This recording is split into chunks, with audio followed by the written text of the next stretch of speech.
Good morning, family. Good morning. You're on with the Black Lives Matter Youth Vanguard edition of This Is Not a Drill. This is our takeover of the show. We're coming to you live from KBLA Talk 1580 on Crenshaw Boulevard in Los Angeles. We are also simulcasting to facebook.com/BLMLA. And of course, the best way to listen is through the KBLA app. Make sure you download that on your phone. My name is Amara Keone Abdullah.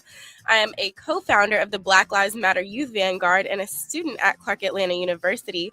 My co-host is here with me, my sibling Tandiwe Abdullah, who is also a co-founder of the Black Lives Matter Youth Vanguard. Hi, Tandi. Hello, Mara. Good morning, my KBLA family. I'm Tandiwe Abdullah, chapter coordinator with BLMLA and BLM Youth Vanguard co-founder. Thank you for joining us for This Is Not a Drill on KBLA Talk 1580 every Saturday morning from 8 to 10 a.m. And this Saturday, the Black Lives Matter Youth Vanguard takes to the airwaves to give you our perspective on what's happening in the world and what's going on in the minds of young people. But before we get into it, let's ground ourselves with our land, labor, and life acknowledgement. So we acknowledge that this country was built on the stolen land and stolen labor of our ancestors and the stolen land of indigenous people. So we want to take a grounding deep breath in and breathe out. I'm a little congested, so that was a little hard for me to do. This land in which we inhabit is known as Los Angeles, but it's physically situated on the ancestral homelands of the Tongva, Quiche, Chumash, and Gabrielino people. We pay respect to all indigenous people, past, present, and future, and their continuing presence in the homeland and throughout their historical diaspora. Take another deep breath in and out. We pay homage to those who were stolen from Africa, placed in bondage, falsely named as chattel, and forced into labor, who were called slaves but never submitted as such, who have always been fully human with an unbroken connection to the divine and to each other. We honor our African ancestors for the still unpaid labor that built what is now the Americas. And a third breath in and out. To both our indigenous and African forebears, we commit to the continued struggle for liberation and reparations, for it is only through freedom and justice that we can truly give honor. Ashe. Ashe.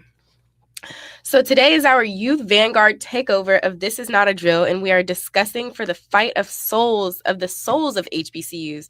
So you are invited to join this conversation and share your thoughts and comments at 800-920-1580. That's 800-920-1580. So before we get into our main conversation, we're going to have Tandi dive into our headlines.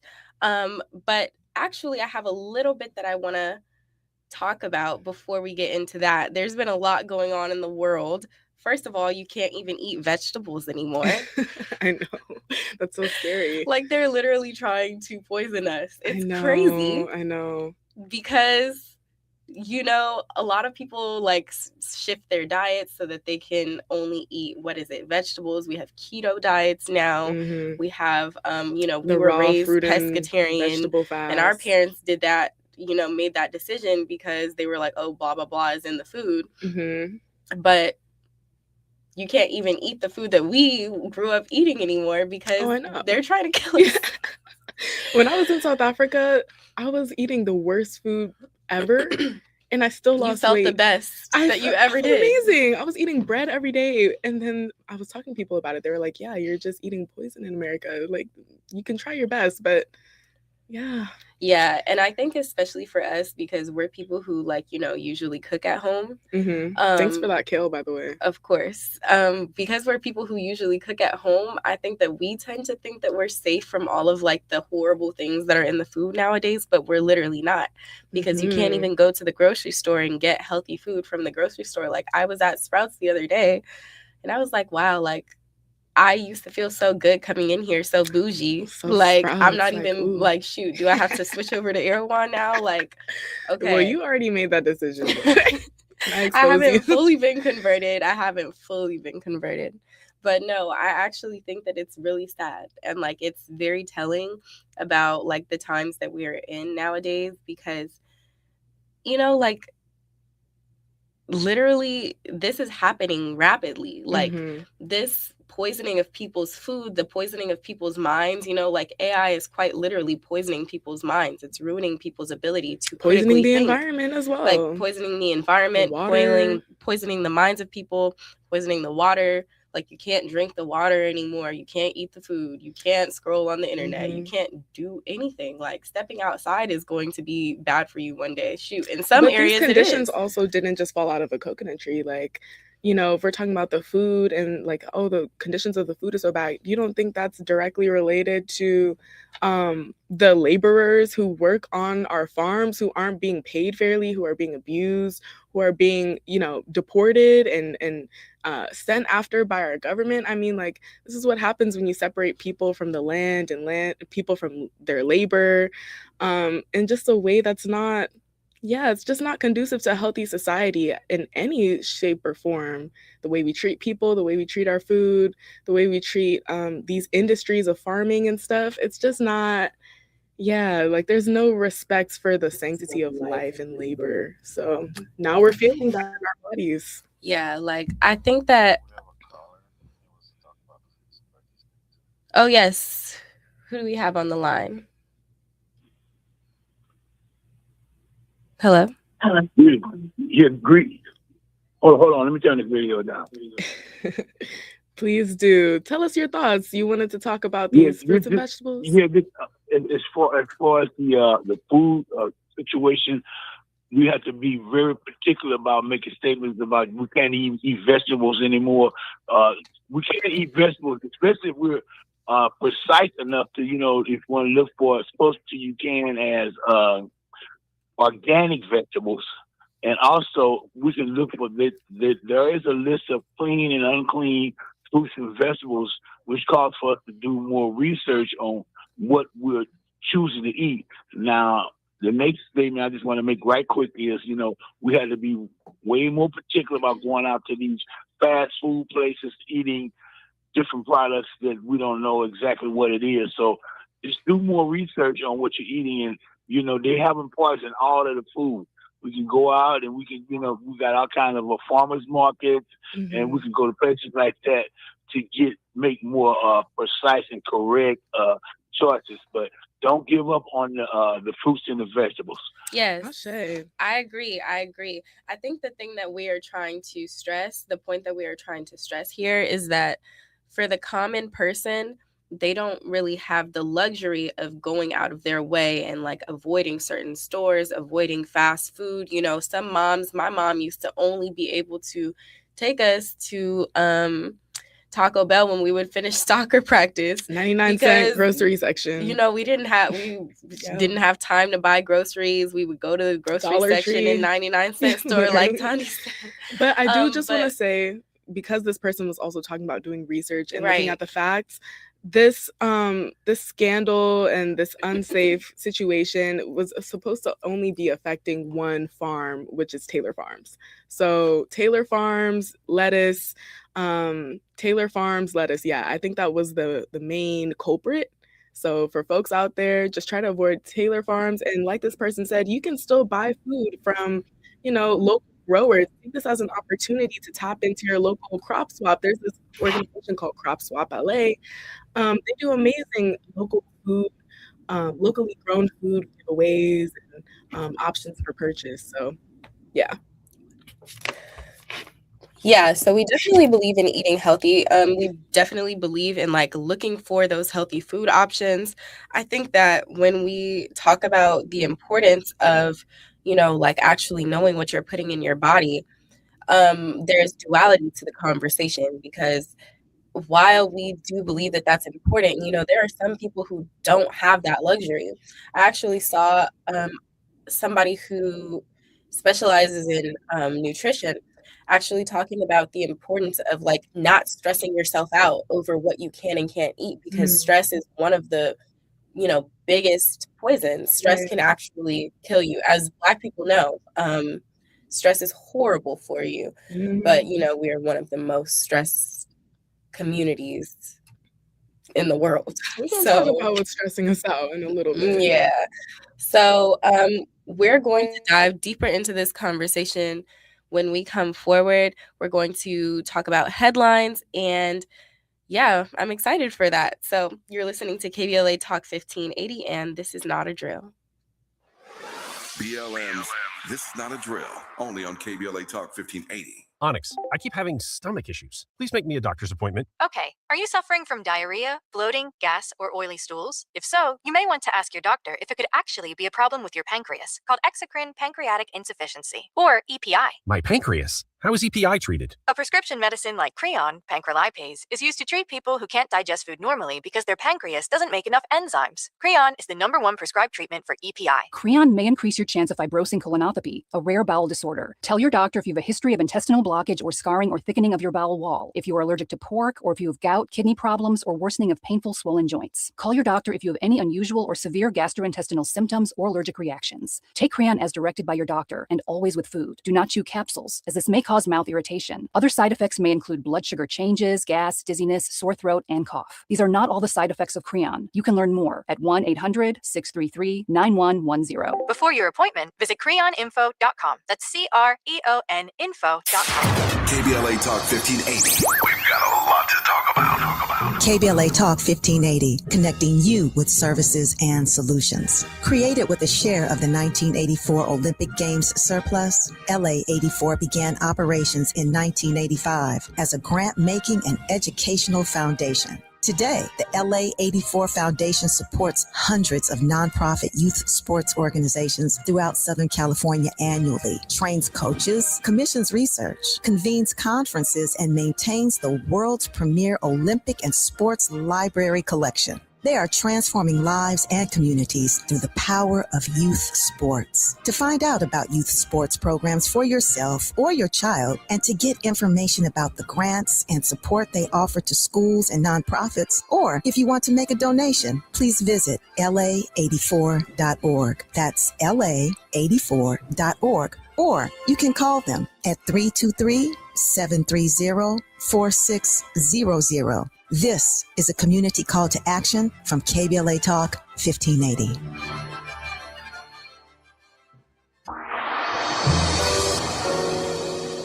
Ooh-wee, Fridays just got better. What's up? I'm Amanda Seals, and this is your invitation to come and sit with me. Yes, get seated as I do my thing on KBLA Talk 1580.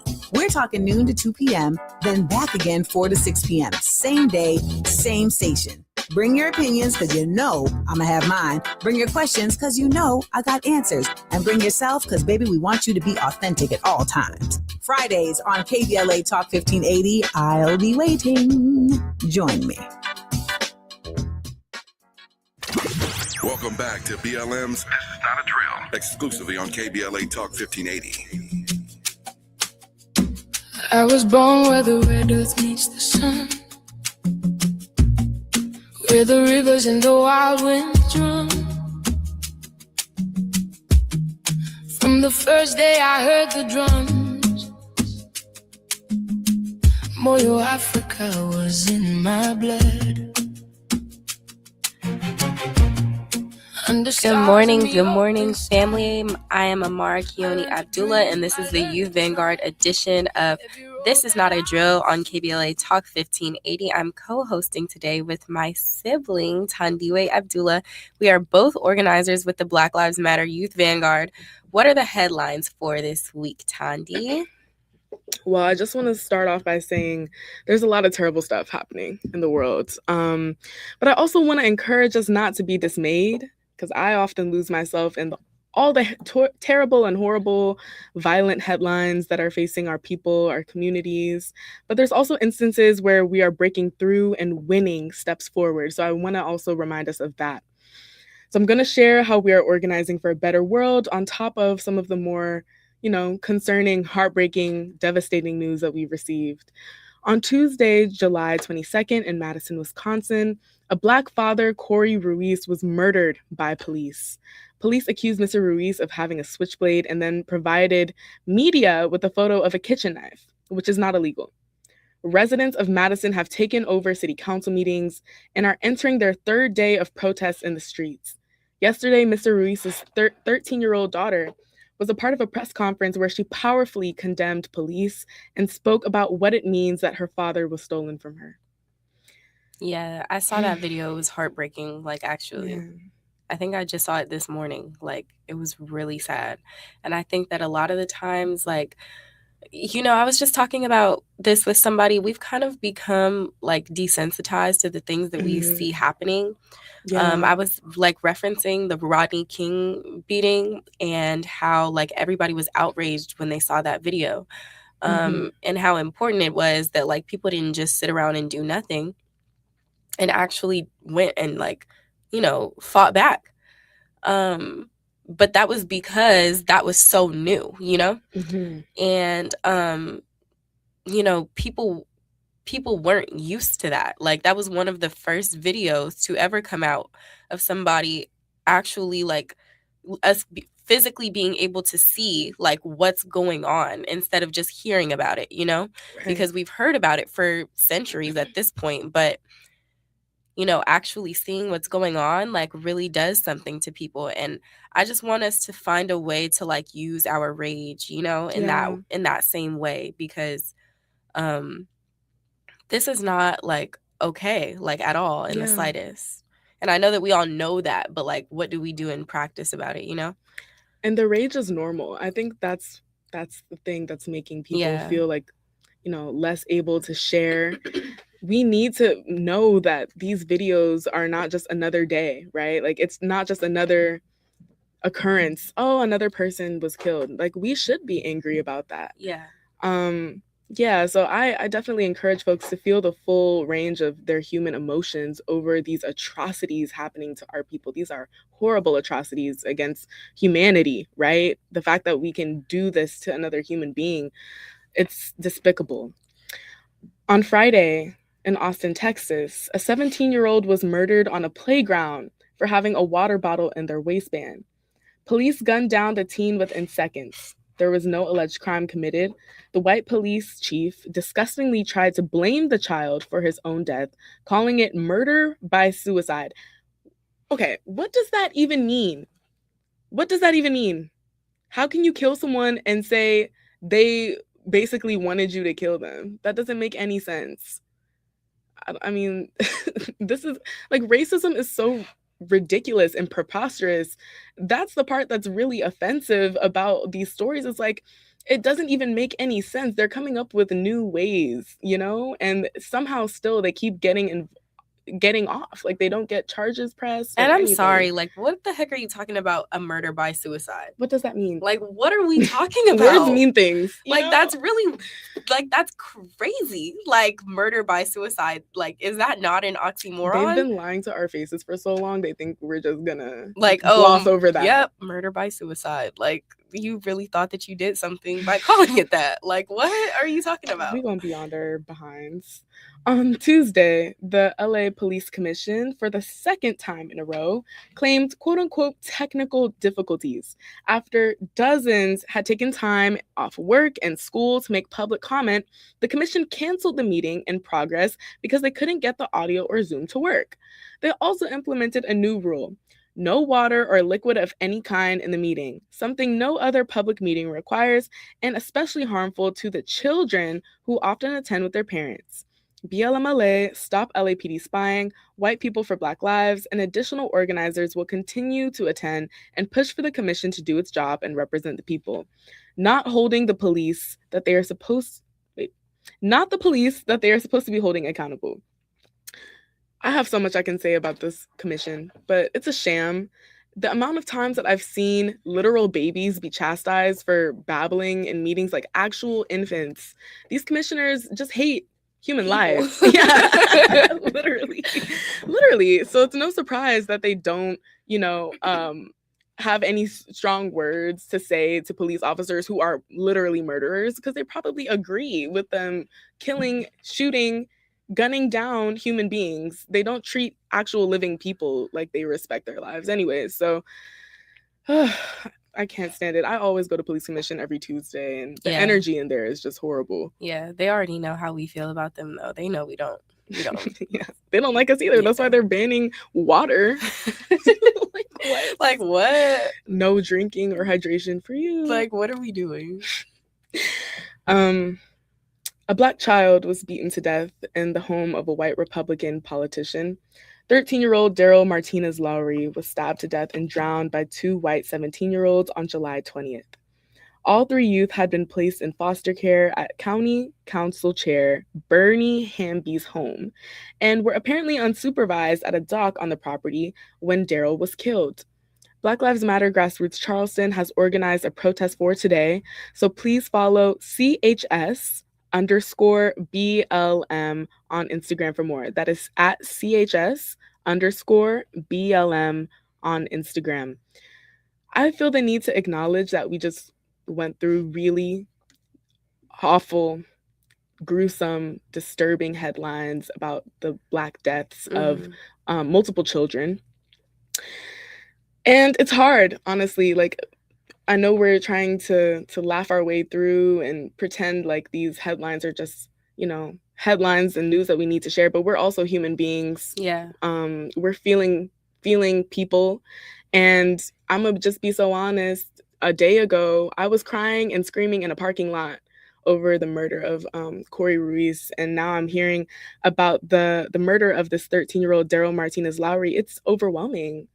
I mean, what are your thoughts and feelings about this? I think the thing that was really horrible to me was the death of the baby in Mississippi. Do you remember her name? Cohen Wiley. Yeah, baby Cohen.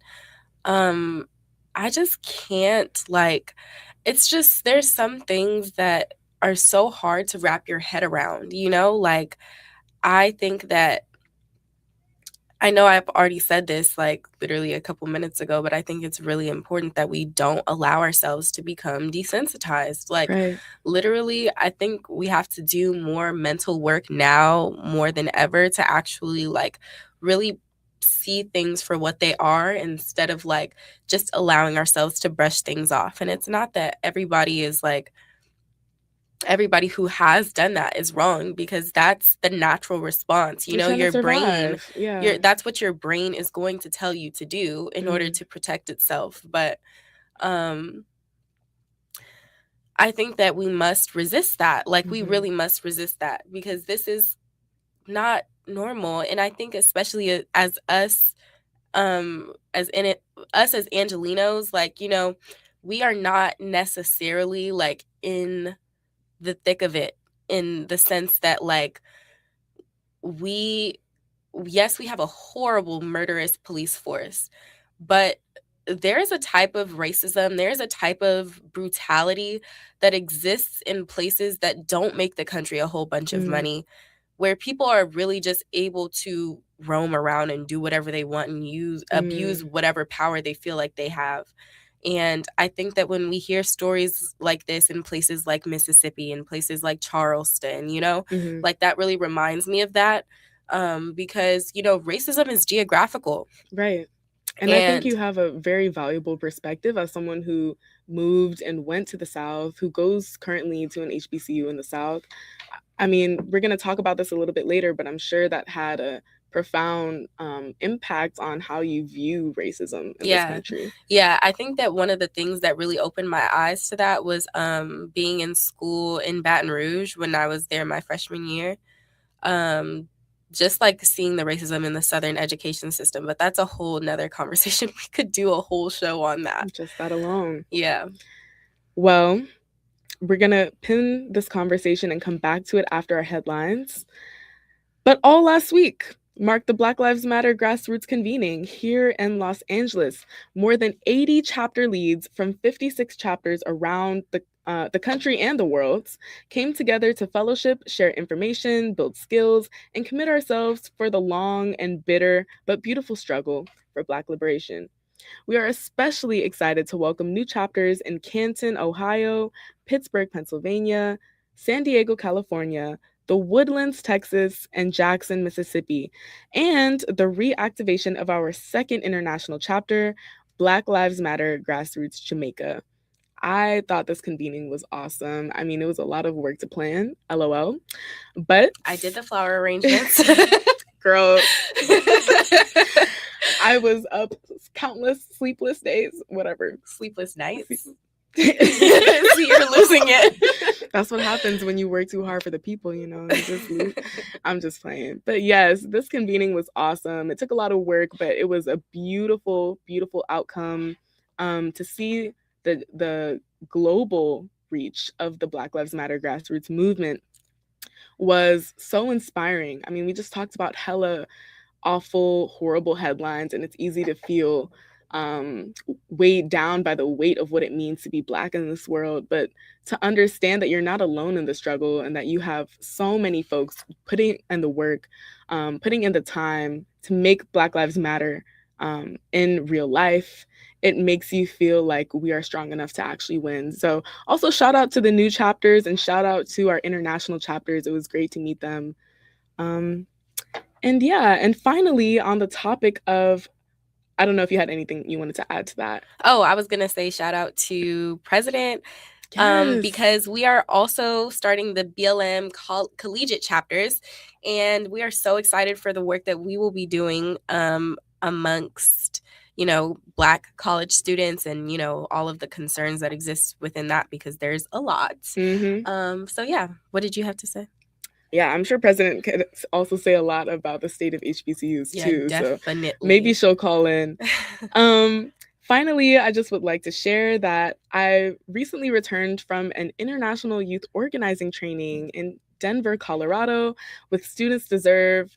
Students Deserve is an amazing youth and parent and community organization that advocates for the right of undocumented Black and Brown, Latino, queer, and Muslim youth here in LAUSD, and that is the Los Angeles Unified School District.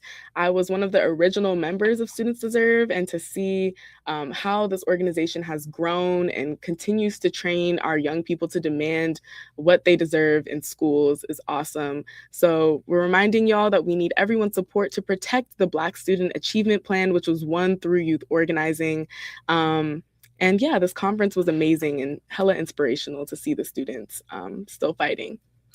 Okay, so coming up, we'll talk about what we can do about all of this.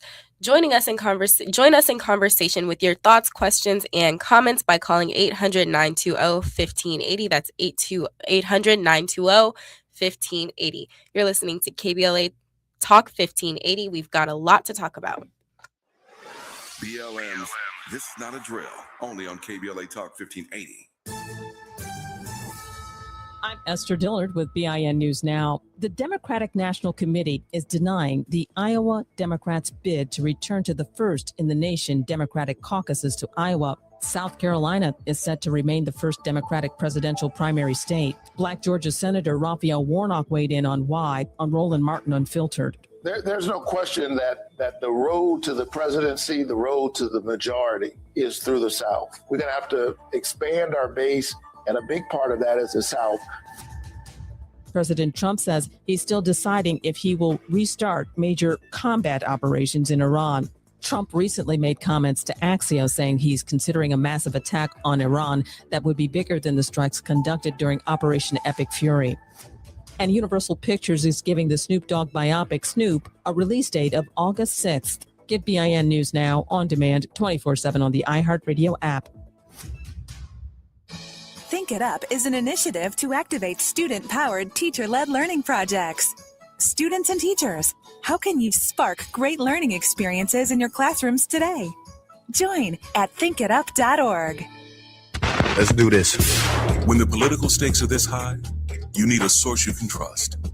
KBLA Talk 1580, Los Angeles is home for politics all the way to November. Stay informed. Stay ahead. This is America. Ready to order? Yes. We're earning unlimited 3% cash back on dining and entertainment with a Capital One Saver card. So let's just get one of everything. Everything? Fire everything. The Capital One Saver card is at table 27 and they're earning unlimited 3% cash back. Yes, chef.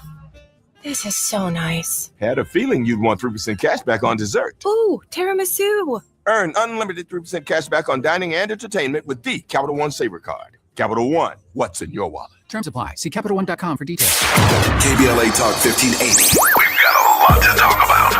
KBLA Talk 1580, connecting you with services and solutions. The BLM Center for Black Power is a hub for Black activism in the city of Los Angeles, a standalone nonprofit affiliated with Black Lives Matter LA. The venue is home to live events, meetings, and organizing drives for Black-led community-based organizations. It is also the base of operations for Black Lives Matter LA. Built on what used to be a nuisance property owned by an arms dealer, the BLM Center for Black Power is in the heart of Leimert Park and has opened its doors to everything from youth organizers to toy drives to film screenings and community town hall meetings. To make a donation or make a request, please visit blmla.org. That's blmla.org. This is a community call to action from KBLA Talk 1580. Let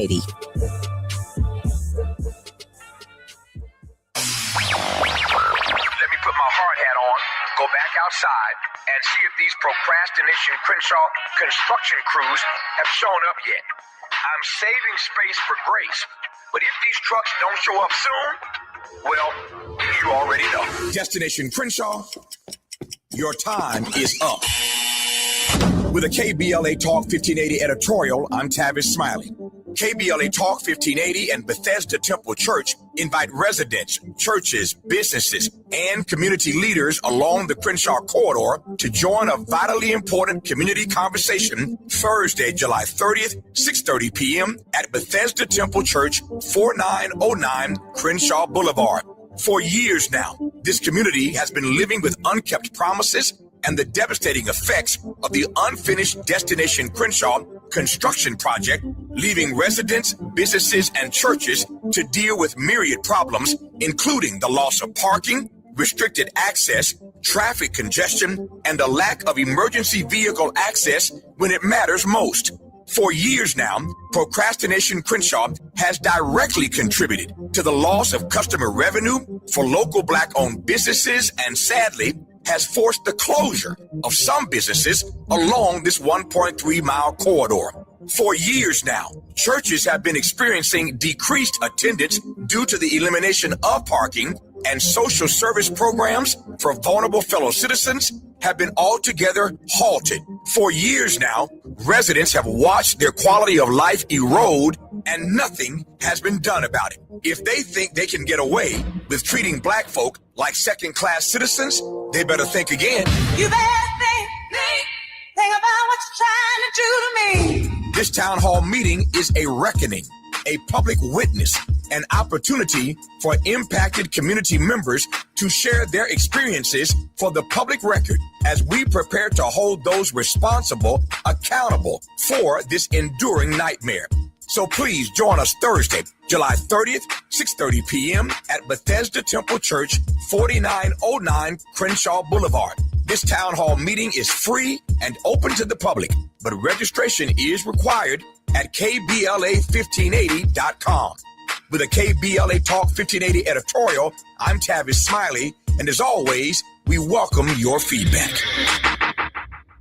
BLM's This Is Not a Drill continues right now. Welcome to the bank, where you deposit young money and you get cash money. I'm Tunchi, the boss, and live from the vault, it's Busta Bus. Yeah.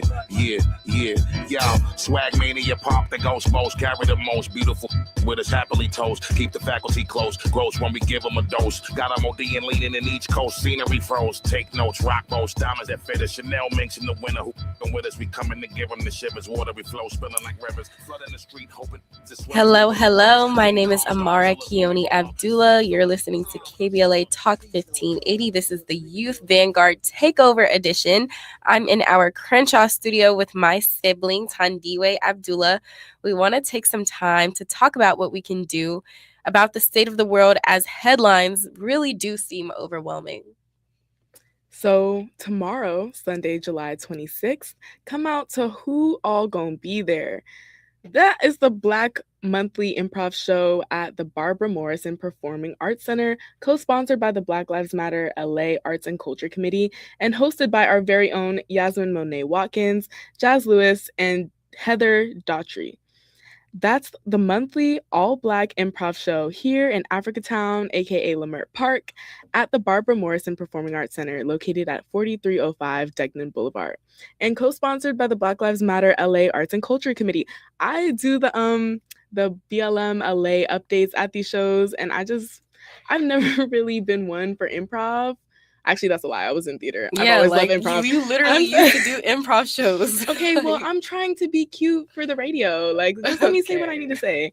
So I've never purposely gone to an improv show after I've you're been saying a you theater used kid. to do them, but you didn't Yeah. like consume them. Yeah, like I was never a consumer of them. It was just fun to be in. Yeah. But now as a consumer of it, I'm like, wait, this is actually fun and cute, and it's relevant to me because it's all Black. So I definitely support people going to see that, and I'll be there giving the BLMLA update. Yes, and Yasmin is like one of my favorite people in the world. So shout out, Yas. Yes, shout out to Yasmin. And let's hold District Attorney Nathan Hochman accountable. I cannot stand this guy. I'm sorry. I just can't stand him. A new report shows that every single person tried under the death penalty on his watch has been Black or brown. And he hasn't prosecuted a single cop for killing anyone in Los Angeles. And there have been hundreds. He went so far as to drop the charges against the Torrance cops who killed Christopher DeAndre Mitchell, and then fumble the prosecution of the LAPD cop who killed Brendan Glenn. He shouldn't get to just walk around in peace. So on Tuesday, July 28th, he thinks he's gonna find refuge in the queer community. Let's meet him and confront him there. Tuesday, July 28th at 6 p.m. at 625 North San Vicente Boulevard. We can start by demanding that he prosecute the ICE agent who killed Keith Porter Jr.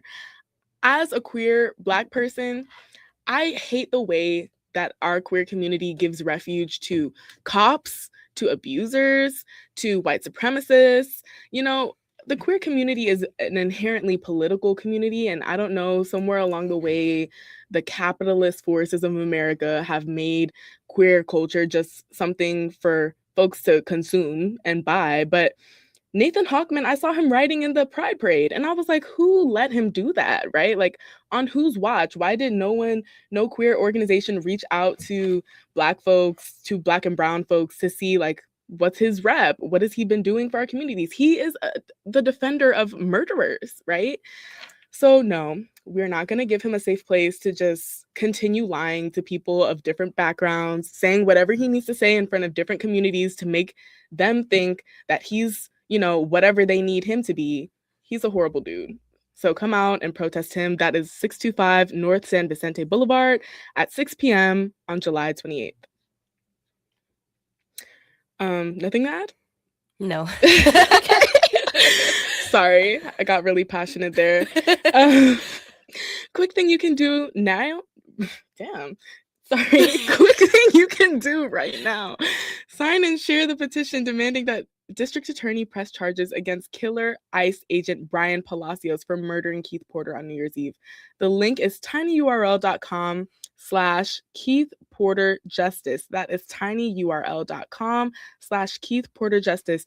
It's been over 7 months, and Brian Palacios, this killer, is just walking around free and working for ICE still. No transparency regarding this investigation. So we really need to press the district attorney, who is trash. Yeah. Again, the link is tinyurl.com/Keith Porter Justice. And I think we have some callers on the line. I don't know if you want to get to that. So we have Mikael. Are you on the line? Shalom. This is Mikael, the Hebrew Israelite. I wanted to talk about the food, but that killing in Madison, Wisconsin was kind of, you know, it's like Rodney King. They arrested him. They're supposed to arrest you and take you to jail. They ain't supposed to just kill you over hardly nothing. And then Nolan Wells, that's like a guy back in the 60s. I forgot his name.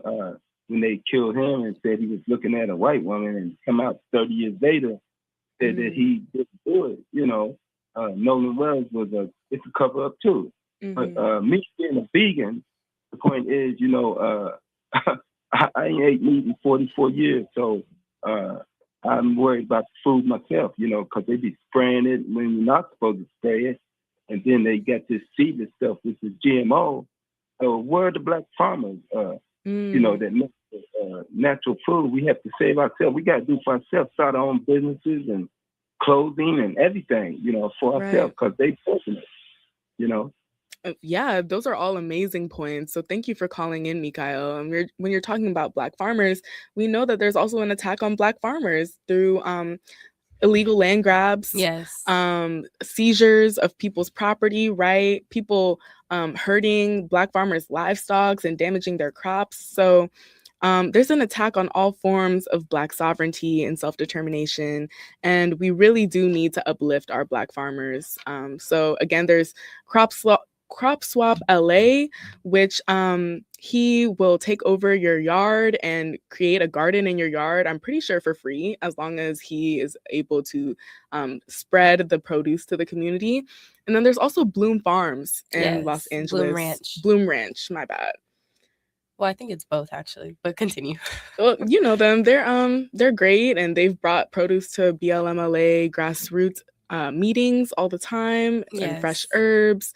And also for anybody who just wants to indulge, they host events. And they're really cute events. I think they host weddings as well. So yeah, tap in with them definitely. But I think that actually a federal judge just ordered the USDA to restore $127 million in canceled grants for Black farmers. So there are some wins, but it's also, let's make it known that, you know, this is not by accident. We've actually been working to make this happen.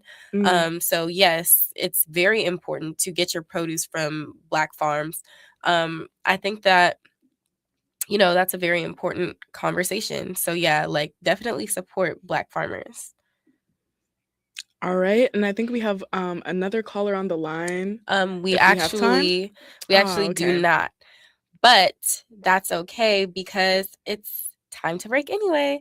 So we are going to go to commercial, and when we come forward, we will dive deeper into this conversation. BLM's This Is Not a Drill, only on KBLA Talk 1580. Getting around LA doesn't have to cost a lot. Metro has fares that fit every budget. 20 free rides for qualified riders through the Life Fare program. Free passes for students with GoPass and affordable options for everyone in between. Wherever you're going, Metro's got you covered. Visit metro.net/fare programs. KBLA Talk 1580. We've got a lot to talk about. KBLA Talk 1580, connecting you with services and solutions. 10 Toes In serves as a mentorship and domestic violence prevention program. They support, educate, and empower couples during and after incarceration. They assist male returning citizens to re-enter society successfully and to help them maintain a healthy relationship with their romantic partner. They offer a mentorship support group for formerly incarcerated men. 10 Toes In teaches its Intimate Relationships 101 curriculum at male prisons throughout the state of California. They host sister support group meetings for women who are intimately involved with incarcerated and formerly incarcerated men. 10 Toes In is a 501c3 nonprofit organization. To access their services or make a donation, please visit them online at 10toesin.org or find them on Facebook or Instagram. They are healing lives through relationships. This is a community call to action from KBLA Talk 1580. Oh no. Straight the roof down. Oh, no, we have time. Please, God, save us. Save our house. Please, God, please. At KBLA Talk 1580, we haven't forgotten what happened Tuesday, January 7th, 2025. The trauma, processing the loss of our home. How do we address the compounding effect of the fire now more than 18 months later? I noticed one of my 3 children engaged in self-harm, who hasn't been able to articulate the challenges that they've had since the fire. And 4 out of the 5 folks in our household are in therapy. 1 is not. And the one that's not is the one who I noticed with some marks on their person. This isn't okay. You need to talk to someone. Black historical memory keeps alive the stories and struggles of everyday people and communities. Black historical memory preserves truths that others attempt to erase, minimize, or distort. Black historical memory prevents history from repeating its worst chapters. At KBLA Talk 1580, we will never forget. Tune into Conversation Live, Altadena Rising with James Farr, weekends on KBLA Talk 1580. 1580.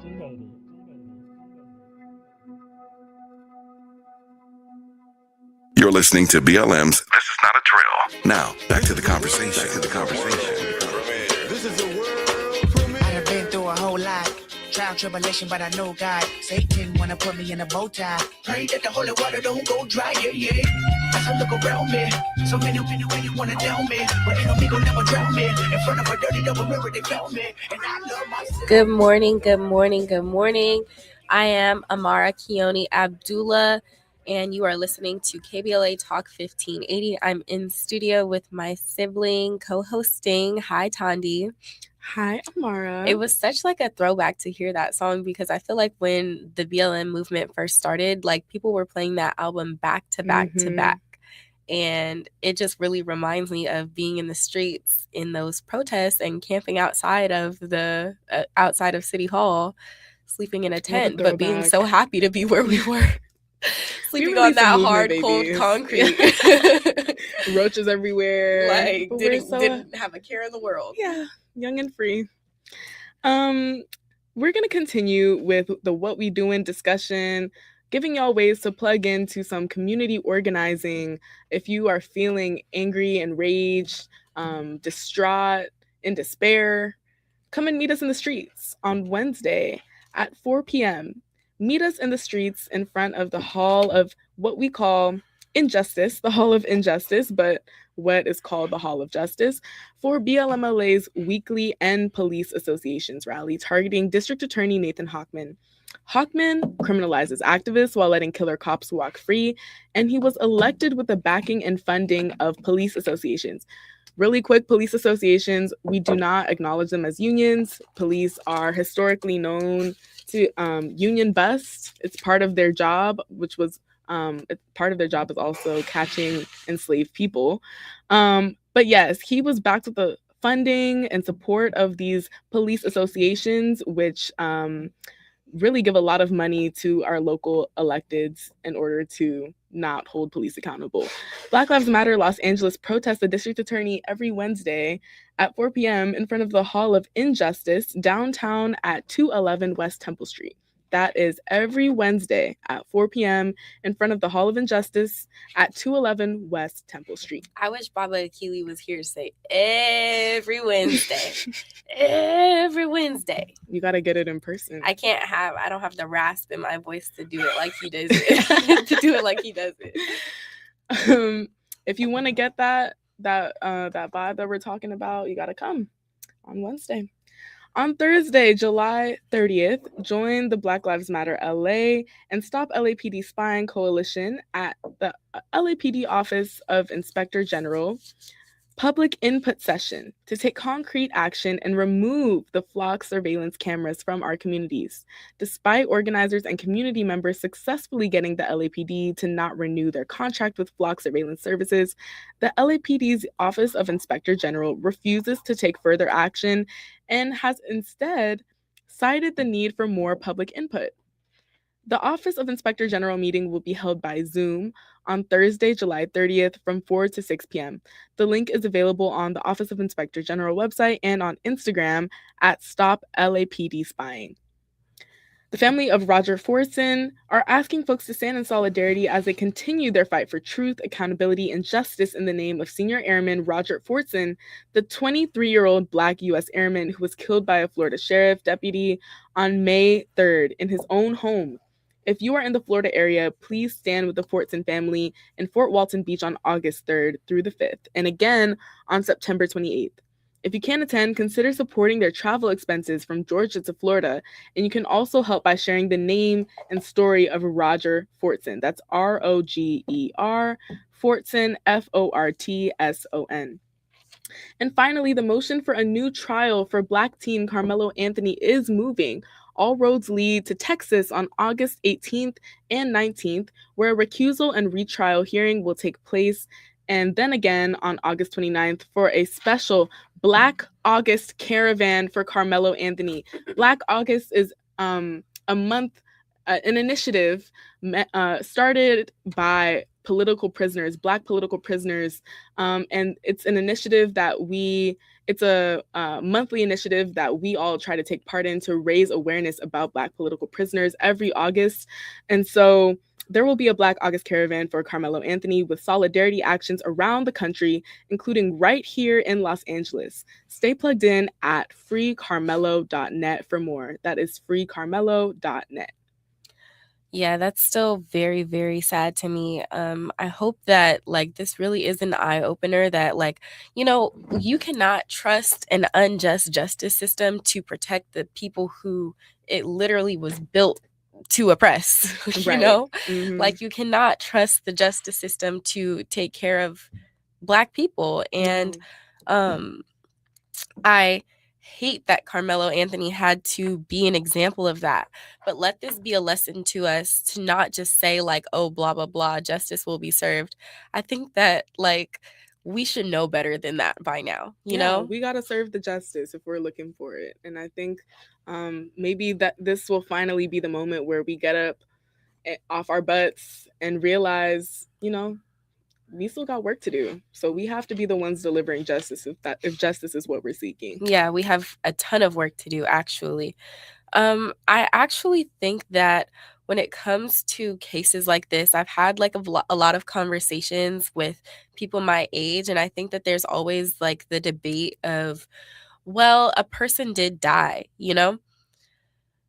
I am so like astounded by comments like that because it's also just like nobody has ever argued with me when I've said, that this person would not have been charged with murder if they were white.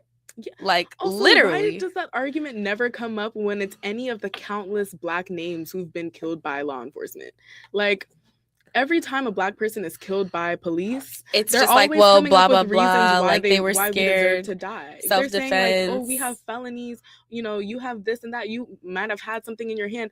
But I thought all that mattered is that someone died. Yeah. I thought all that mattered is that a life was taken. So that logic literally falls flat with me. It doesn't apply. And that's the other thing that makes me so angry. Yeah, it's like selective empathy. Like you're only selectively empathetic. And you know what's even worse to me? I've heard these same comments from Black people. Right. And it's just like we don't even realize like how colonized our minds are because you are making comments like that, like blah, blah, blah. Yeah, you never know, blah, blah, blah. George Floyd did drugs. Okay, like why are we bringing this up in conversation when all that matters is a life was lost? Right. Like why do we ever think that it's our responsibility or that we have the ability to decide whether somebody lives or dies? That's not for you to decide. And I think that it's really important that we don't allow ourselves to like dehumanize the people whose entire lives are uprooted by the things that are going on in our everyday lives, because Carmelo Anthony did not deserve what happened to him. He does not deserve what's happening to him. And I think that especially this happened in Texas, correct? Yeah.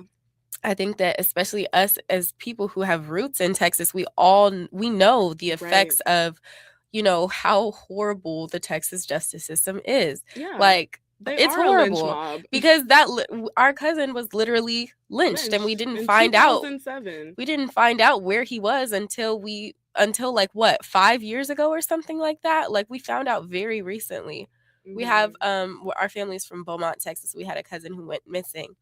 And we found out like fairly recently that he was lynched in 2007. So yeah, like I just want it to be known, like this kind of goes back to that conversation about geographical racism. Like, yes, we have a lot that we are dealing with here in California, but there's also a lot that, goes unnoticed. Mhm. There's a lot that is brushed under the rug.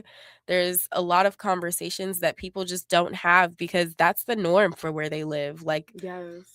there are so many things that people people would be outraged about if it happened in California, but when it's happening in, rural Mississippi, nobody Nobody raises the cares. conversation because they're so used to it. It's the norm.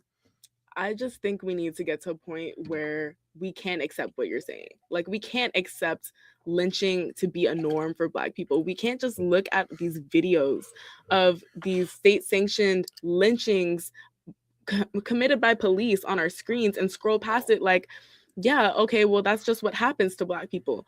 That's not okay. We can't allow Black people to be dehumanized to this point, because then you'll see what happens. You'll see that ICE thinks that they can go out and even shoot and kill white people now, right? Like, this is what happens when you dehumanize a community for so long, that you're like, anything can happen to them, and that's just, a fact of life. That's just what happens. I think we need to really start examining what it is within ourselves that makes us think this way and have these gut reactions that, it's like Black people just deserve to die to some of these folks. And that's just awful to think about. Or like that idea that Black people don't really feel pain. Obviously, this is a thing with Black women, but like we also kind of ignore it when it happens to Black men. Right. And I think that like there being an attack on Black people generally, like, yes, there are intersections within that, but like Black people as a whole are widely hated. Like, I think that one of the things that we don't talk about is like, for example, other communities have colorism as well, right? Right. But the root of colorism is racism. And racism originated with the oppression of Black people. It was the justification of the crimes that were being committed against Black people. And I'm saying crimes as in like, this is a crime against humanity, not necessarily in terms of law. And so like, racism is so deeply rooted in the world, not even just in Western society, but like around the world, that, other communities are practicing racism and adapting it to fit whatever conditions they're living under. They're practicing anti-Blackness. And you're so right. Like, they are literally, even if there's no Black people in your community, why is it that the darker skinned people are being treated like us? Yeah. So we actually have a larger conversation coming to you guys. We are going to be talking about the integrity, the safety, the souls of HBCU students. Me and Tandi both are HBCU goers. Tandi is an alumni now, I guess. Tandi is a graduate of Howard University. And I'm currently a student at Clark Atlanta University. So we are going to be diving into that conversation. We're very excited for that. We've got some guests for you guys. So when we come forward, we will be discussing the fight for the souls of HBCUs. So this is KBLA Talk 1580. We've got a lot to talk about. KBLA 1580 Santa Monica. I'm Esther Dillard with BIN News Now. The Democratic National Committee is denying the Iowa Democrats' bid to return to the first in the nation Democratic caucuses to Iowa. South Carolina is set to remain the first Democratic presidential primary state. Black Georgia Senator Raphael Warnock weighed in on why on Roland Martin Unfiltered. There's no question that the road to the presidency, the road to the majority is through the South. We're going to have to expand our base, and a big part of that is the South. President Trump says he's still deciding if he will restart major combat operations in Iran. Trump recently made comments to Axios saying he's considering a massive attack on Iran that would be bigger than the strikes conducted during Operation Epic Fury. And Universal Pictures is giving the Snoop Dogg biopic Snoop a release date of August 6th. Get BIN News Now on demand 24/7 on the iHeartRadio app. July is Disability Pride Month, a time to celebrate identity, individuality, and inclusion. Pride means showing up as your full, authentic self without apology. Let's celebrate what makes every one of us unique. Easter Seals Disability Services honors Disability Pride Month. Learn more at socal.easterseals.com. Let's do this. Every vote matters. Every voice counts. And between now and November, The decisions made in Washington, Sacramento, and here at home in Los Angeles will shape the future of your family and your community. Don't leave it to chance, and don't leave it to guesswork. KBLA Talk 1580 is your source for the political conversations that matter most. Real talk, real insight, right here. KBLA Talk 1580, the place for politics. Yeah, boy. This is not a drill. This is not a drill. This is not a drill. This is not a drill. This is real. You are listening to This Is Not a Drill on KBLA Talk 1580. My name is Amara Keone Abdullah. And I'm Tandiwe Abdullah. We're both members of the Black Lives Matter Youth Vanguard. And on today's show, we are discussing the fight for the soul of HBCUs. So we're super excited to be joined today by Elliot Fenderson, a student of Morehouse College, and Trinice Thomas, a student at Hampton University. You're listening to KBLA, and we are super excited to get into this conversation. Yes. So first of all, like I said previously, I'm currently a student at Clark Atlanta University. I just finished my first year there, but it was my sophomore year. I did transfer there from Southern University. So I've got two HBCU perspectives. Tandi just graduated. I almost called you Tandiwe. Tandi just graduated from Howard University. What's your opinion on that? Girl, don't even play. I used to come home every year complaining, and I'm the child of two Howard University graduates. We both are. Yeah. And you know how it is when you go to your parents' alma mater, their HBCU alma mater. They don't want to hear nothing bad. You have to say, bad. They're like, I went to Howard in the 90s. Well, this is not the 90s, mama. Okay. This is right now. And we got mushrooms growing out of our bathroom tiles. Girl, let me just tell you. So I was a part of multiple student protests at Howard University, including the housing protest, which I low-key sparked. Yeah. Maybe with my video. Trailblazer. My dorm was one of the dorm situations that started the Howard housing protests and the Banneker takeover. And it was because there was an exposed wall, like an exposed wall with a pipe that was gushing out water in the middle of my kitchen.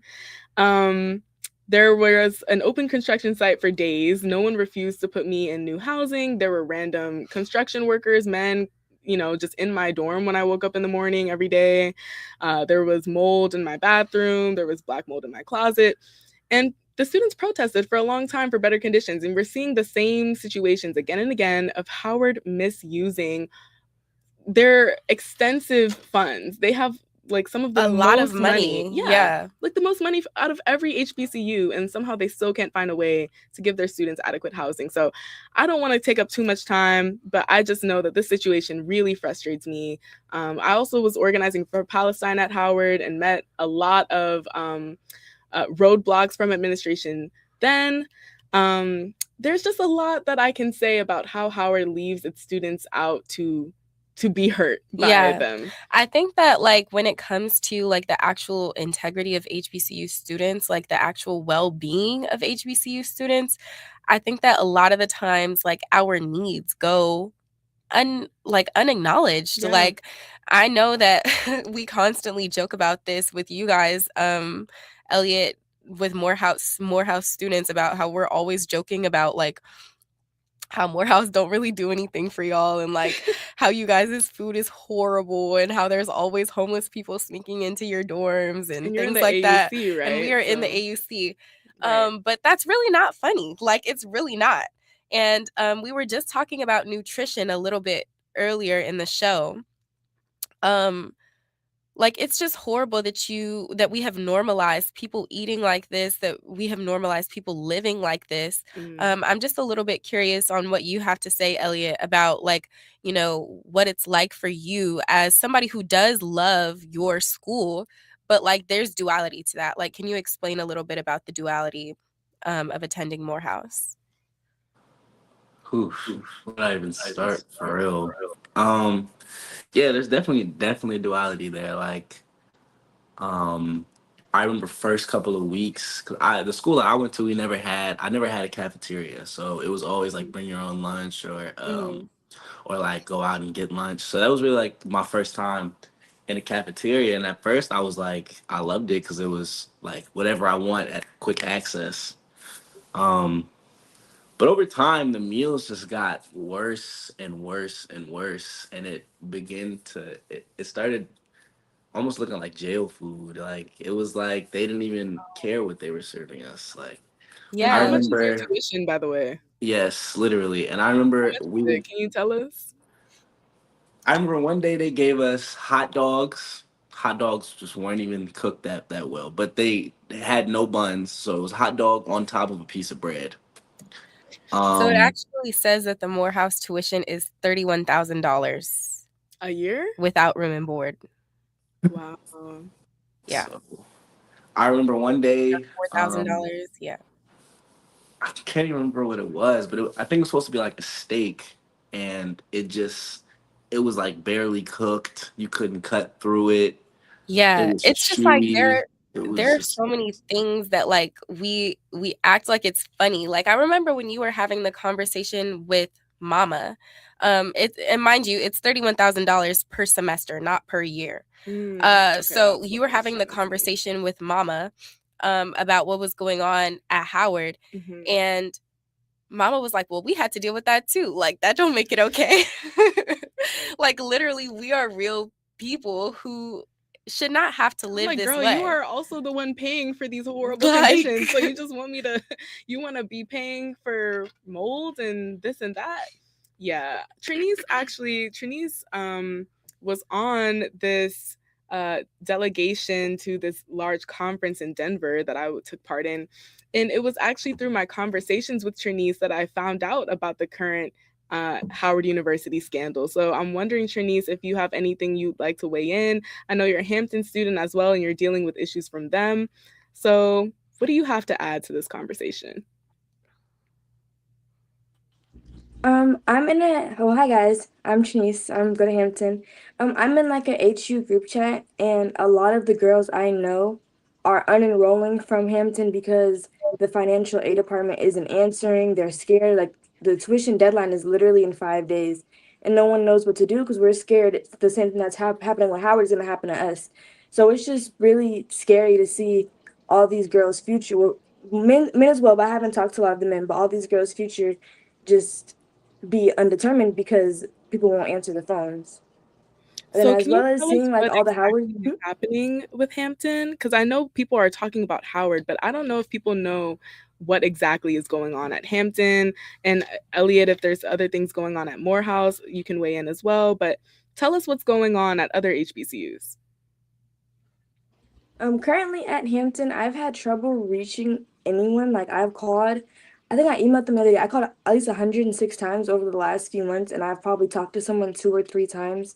They don't know how to answer the phone. The financial aid department is really, really like dismissive of it. I've emailed them countless times as well.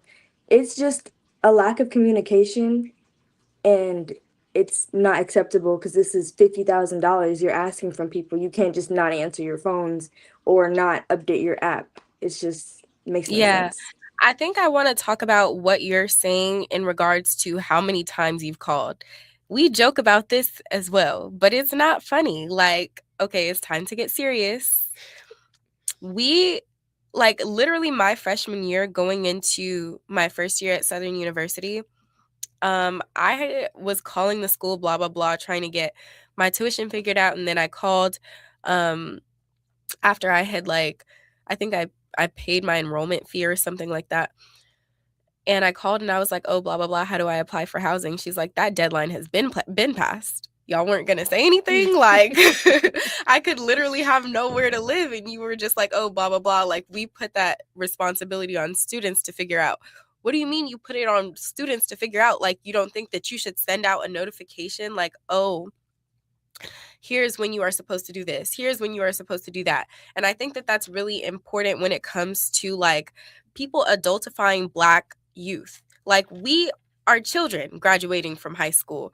Like going into college, you don't know what the real world is like. Yeah. When you say like we expect you to take that responsibility and take this into your own hands, figure out when you need to pay your housing fees, figure out exactly how you're going to pay every cent of your tuition at 17 and 18 years old. Like what? And the point of going to an HBCU, I think for most of us, is that we're not looking for that kind of cold, figure it out by yourself vibe. If I wanted that, I'd go to a PWI. I'm looking for institutions that will hold my, treat me like a family, treat me like I deserve to be held. Go ahead, Elliot. I see you. Absolutely. I think also one of the things that bothers me too is like as HBCUs, we're supposed to pride ourselves on, well, specifically Morehouse, on like growing successful Black men, teaching them how to operate in the real world and all these type of things. But we need help. Like, we there's don't know how to pay nothing our wrong with tuition. that. And people absolutely kind of not. treat it as if it's like you are an adult, but also like we want to see you as a community member, like at the same time, but be an adult and be independent, but also like, we're here for you and we're supporting you and blah, blah, blah. You have this network, but figure it out on your own. Like those two things cannot exist together. Like we need to find ways to actually like fill in the gaps of one another, And I think that as students, we've learned how to do that for each other. But as far as like institutional support and support from like the people who have already like made it to the other side of things, like it's not there in the way that it needs to be. And it's sad because HBCU is supposed to be a place where Black people come together so that we can have these opportunities and be in better positions. Like we're supposed to go here and not have these problems. But the sad reality is, I mean, as far as I'm concerned, I don't know too many people who are who's calling tuition that go to PWIs, that are calling the people that run tuition, calling the financial aid office and stuff, and saying that they won't answer the phone. Those people work. Sometimes that's when there's the most work. So I'm trying to figure out my classes, or even last semester, or coming into this semester, I guess. Last semester, I switched my major. I used to be an arts major, and then I went to communications. I switched my major, met with my counselor, all that. She switched for me, but she forgot to add me to the email list. So I didn't know when my classes deadline was. I didn't know when I had to meet with her, any of that stuff. I'm like, everybody's saying, oh, did you meet with your counselor? Did you meet your counselor? Like, how am I supposed to know how was I supposed to do that? And then I went to my old counselor because I can't register for my next classes without this advising hold being taken off. I go to my last advisor and she's like, you switched. Like, I can't help you. And I didn't know what to do. I go to my new counselor. A it lot took me a second to get at to our her. HBCUs, Absolutely. but we do have to break soon. I just want to say before we break that what we're getting at, you cannot run an HBCU on vibes. Yeah, okay? Like this is not an oopsie mistake. Like, no, you're playing with people's futures. You like are. Literally. And especially when the vibes aren't even pro-Black in these conversations, right? Like you're not treating Black students in a pro-Black way. We're going to get more into this after we come back from our break, from when we come forward. And I know we have some callers as well. So we are going to take those calls and hear more back when we come forward. A safe place to go loud. A great place for progressive politics. KBLA Talk 1580. Onyx, I keep having stomach issues. Please make me a doctor's appointment. Okay. Are you suffering from diarrhea, bloating, gas, or oily stools? If so, you may want to ask your doctor if it could actually be a problem with your pancreas, called exocrine pancreatic insufficiency, or EPI. My pancreas? How is EPI treated? A prescription medicine like Creon, pancrelipase, is used to treat people who can't digest food normally because their pancreas doesn't make enough enzymes. Creon is the #1 prescribed treatment for EPI. Creon may increase your chance of fibrosing colonopathy, a rare bowel disorder. Tell your doctor if you have a history of intestinal blockage or scarring or thickening of your bowel wall, if you are allergic to pork, or if you have gout, kidney problems, or worsening of painful swollen joints. Call your doctor if you have any unusual or severe gastrointestinal symptoms or allergic reactions. Take Creon as directed by your doctor and always with food. Do not chew capsules, as this may cause mouth irritation. Other side effects may include blood sugar changes, gas, dizziness, sore throat, and cough. These are not all the side effects of Creon. You can learn more at 1-800-633-9110. Before your appointment, visit creoninfo.com. That's CREON info.com. KBLA Talk 1580. We've got a lot to talk about. KBLA Talk 1580, connecting you with services and solutions. The midterm elections are upon us. It is voting season once again. Common Cause's motto is fighting for the democracy we deserve. In service of that goal, Common Cause puts its state and national policy expertise, massive network of grassroots supporters, and nonpartisan approach into action to strengthen our democracy against the challenges we face today. They work at every level of government on priorities that impact each of our lives, like defending the right to vote, limiting big money's influence on our elections, holding public officials accountable, and more. Common Cause is a nonpartisan grassroots organization dedicated to upholding the core values of American democracy. They seek to empower all people to make their voices heard in the political process. This election may be the most important one ever. If you'd like to make a donation or volunteer in service to the Constitution, please visit commoncause.org. That's commoncause.org. This is a community call to action from KBLA Talk 1580.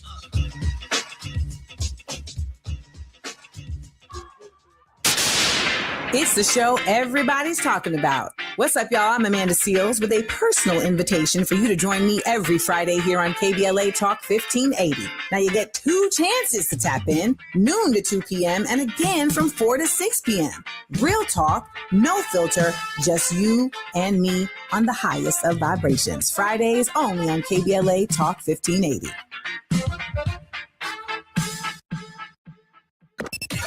You're listening to BLM's This Is Not a Drill. Now, back to the conversation. Follow me.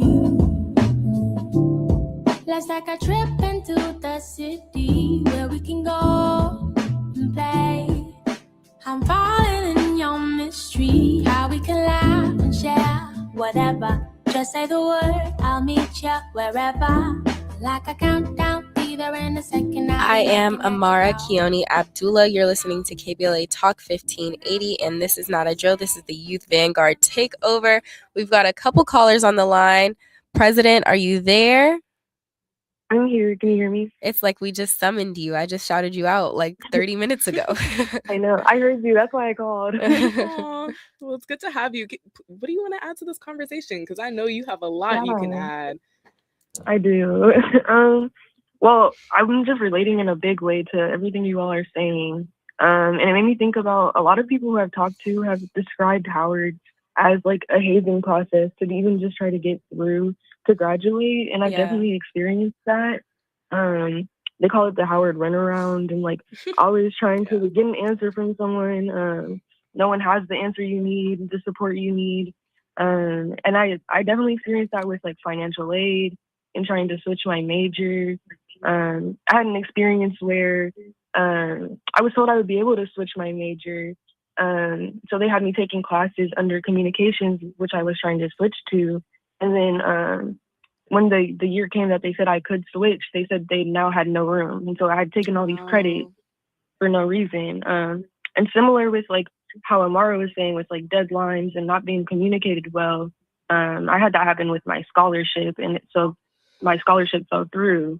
And so having to do like so much fundraising through community and still not even being able to pay for school was definitely a rough experience. And so I feel like these schools are built for students who have money already. I think in a big way they're capitalist and they're pocketing a lot of money, like you all were saying. Yeah, it's elitist in a lot of ways. Right.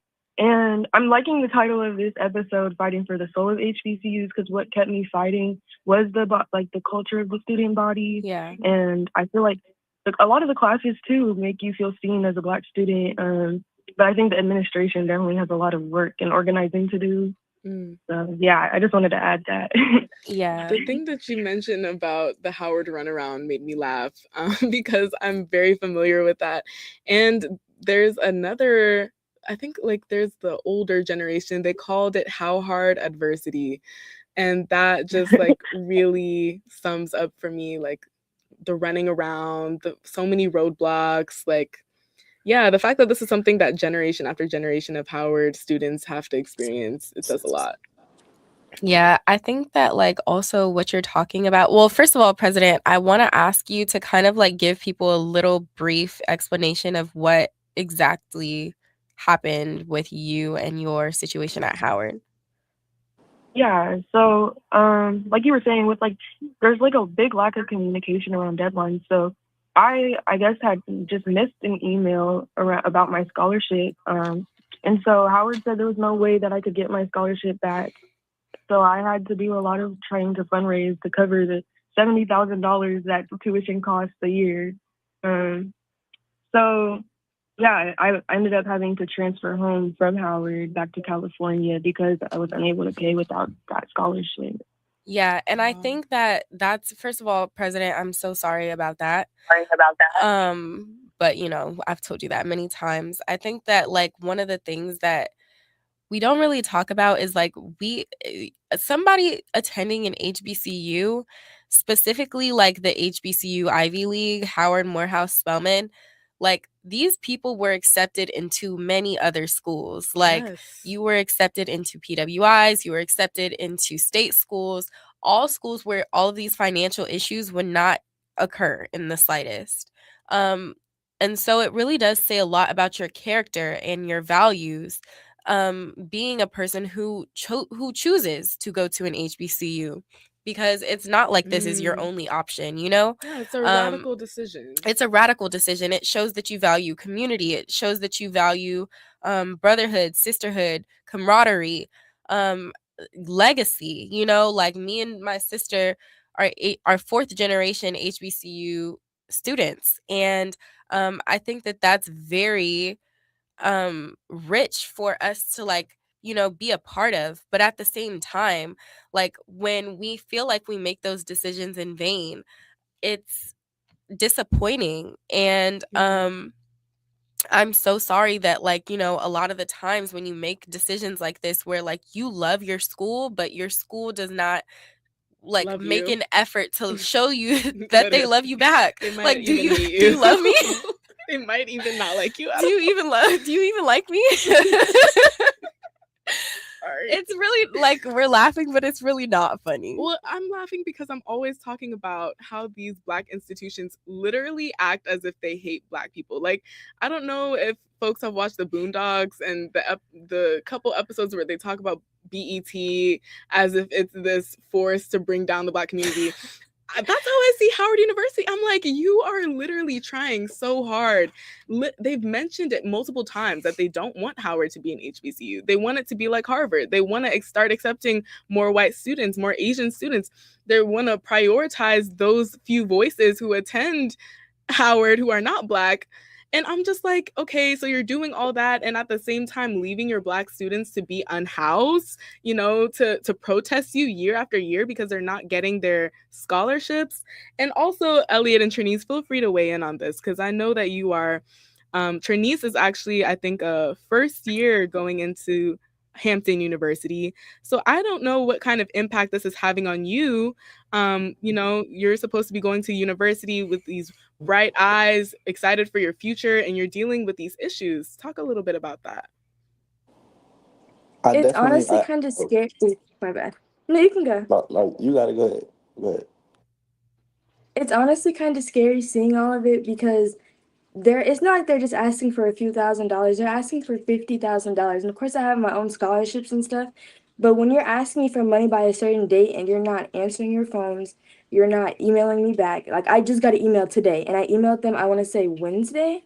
Like that's not okay. So honestly, it's really scary, but I'm still excited to go to university, of course. I just wish it was a little more organized because Yeah. I'm feeling underserved right now. I'm feeling like I don't have a place at my own university because I don't feel seen. Yeah. Elliot?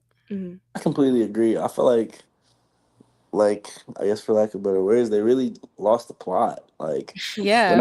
when I hear to like make Black people to build a space for Black people to be successful or better, like Black people as a community, it's really just about money at this point. Like even the basic necessity. Well, I know that Howard upped their tuition a lot, A lot. just overnight, essentially. And it's like they don't knowing that a lot of people are on financial aid, a lot of people have scholarships. They just said, you know what, it doesn't really matter. Even though we're getting money in large abundances, we're gonna make everybody else's tuition higher. And it's just like, or even the things like books or like the necessities, like in order for me to be successful in this class, I have to read the book. I have to follow with the assignments. I have to have all the materials. But I go to my school's bookstore and it's $200 for a book that Right. that I'm gonna use for these couple of months, and I'm never going to touch again Yeah. ever. So it's like they definitely lost the plot. And then I think it's also just the fact that, like, you know, these HBCUs at the same time really do push Black capitalism and make it seem like that's the solution. The But that's business school is really, not getting defunded. yeah, like ever. That's never going to happen. And so it's just like when they are like kind of pushing Black capitalism in like in-house, like they are, you know, pushing this towards us as students, we don't really see like how that's actually affecting us. Like these institutions really do practice capitalistic, they have capitalistic practices. And so like when you are so focused on the money that's coming from Black students, and you like you were touching on, I think President was touching on how they want students that already have money. Was that President who said that? Yes, they want students who already come from money. It's kind of like we want to keep our uppity good Negro Talented 10. image, and I think that there's absolutely a lot of that within Morehouse and Spelman. So I wanted to know if you had anything to say about that, Elliot, about the elitism that exists within Spellhouse. Yeah, that's a common thing that we talk about often. Like it's definitely there. Like you said, like well, like kind of like I was saying earlier, things are inherently expensive, and I think, and it's interesting because like I'll talk to my parents and I'll tell them like some of the things that are going on, like just not even like talking about the HBCU for real, but just like the parties and all the things like going on around the culture. And she's always There's just always like, another expense. there's always another expense. And she's just like what happened to like broke college students? Yeah, And it's like those like exist. that's not supposed to be a thing No, anymore. it's not Like, supposed to what be do a you thing. mean? We're I supposed to just be broke, spawned in the not world. Mhm. Like, what do you mean? I'm supposed Yeah, to have absolutely. $100 to pay for a book. I'm supposed to have another $50 to buy whatever materials you're trying to make me buy for Mhm. blah blah blah. Yeah, I definitely want to talk about HBCU elitism a lot more when we come forward. We're going to take a little pause right now. And when we come forward, we will dive deeper into that conversation. BLM, this is not a drill, continues when we come forward. I'm Tammy Eswick with BIN News Now. Singer David, who's a Black man, is in the middle of his preliminary hearing this week. Prosecutors accuse him of killing a 14-year-old girl to stop her from exposing their relationship. A criminologist says she found 11 air fresheners in Burke's Tesla to try and hide the scent of a decomposing body in the trunk. The judge was exposed to some very grisly graphic photographs. After the Trump administration went after the Smithsonian this week, accusing the museum of pushing a false narrative, Sunny Hostin, a co-host of The View, reminded people that the Trump administration is trying to reshape history so they don't have to pay Black people reparations. Well, finally, Bayou Barbie, that's former LSU basketball star Angel Reese's nickname. Well, she now has her own Mattel Barbie doll made in her own likeness, making that nickname super official. Get BIN News Now on demand 24/7 on the iHeartRadio app. July is Disability Pride Month, a time to celebrate identity, individuality, and inclusion. Pride means showing up as your full, authentic self without apology. Let's celebrate what makes every one of us unique. Easter Seals Disability Services honors Disability Pride Month. Learn more at socal.easterseals.com. Let's do this. Every vote matters. Every voice counts. And between now and November, the decisions made in Washington, Sacramento, and here at home in Los Angeles will shape the future of your family and your community. Don't leave it to chance, and don't leave it to guesswork. KBLA Talk 1580 is your source for the political conversations that matter most. Real talk, real insight, right here. KBLA Talk 1580, the place for politics.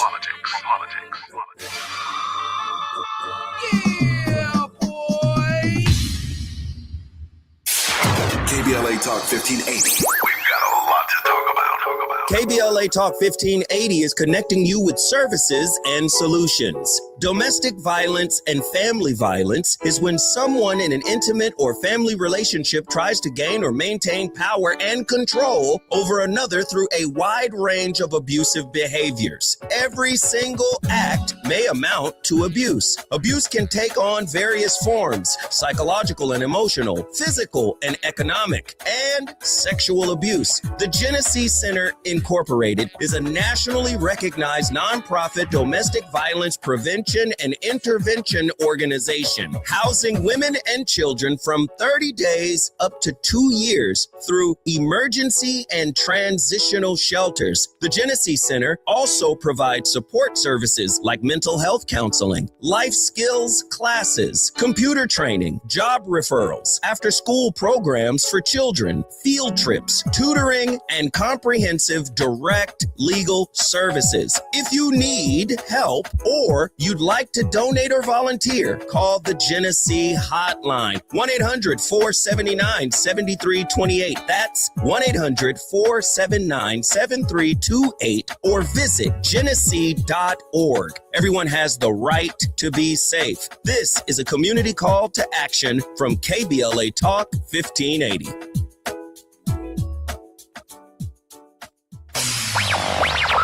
Let me put my hard hat on, go back outside, and see if these procrastination Crenshaw construction crews have shown up yet.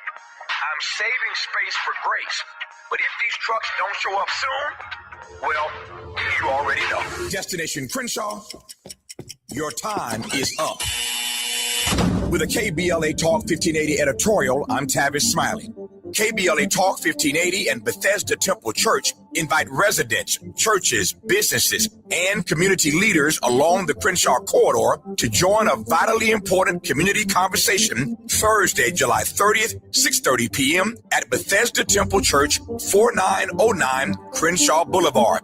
For years now, this community has been living with unkept promises and the devastating effects of the unfinished Destination Crenshaw construction project, leaving residents, businesses, and churches to deal with myriad problems, including the loss of parking, restricted access, traffic congestion, and a lack of emergency vehicle access when it matters most. For years now, Procrastination Crenshaw has directly contributed to the loss of customer revenue for local Black-owned businesses and, sadly, has forced the closure of some businesses along this 1.3-mile corridor. For years now, churches have been experiencing decreased attendance due to the elimination of parking, and social service programs for vulnerable fellow citizens have been altogether halted. For years now, residents have watched their quality of life erode, and nothing has been done about it. If they think they can get away with treating Black folk like second-class citizens, they better think again. You better think about what you're trying to do to me. This town hall meeting is a reckoning, a public witness, an opportunity for impacted community members to share their experiences for the public record as we prepare to hold those responsible accountable for this enduring nightmare. So please join us Thursday, July 30th, 6:30 p.m. at Bethesda Temple Church, 4909 Crenshaw Boulevard. This town hall meeting is free and open to the public, but registration is required at KBLA1580.com. With a KBLA Talk 1580 editorial, I'm Tavis Smiley, and as always, we welcome your feedback. BLM's This Is Not a Drill continues right now.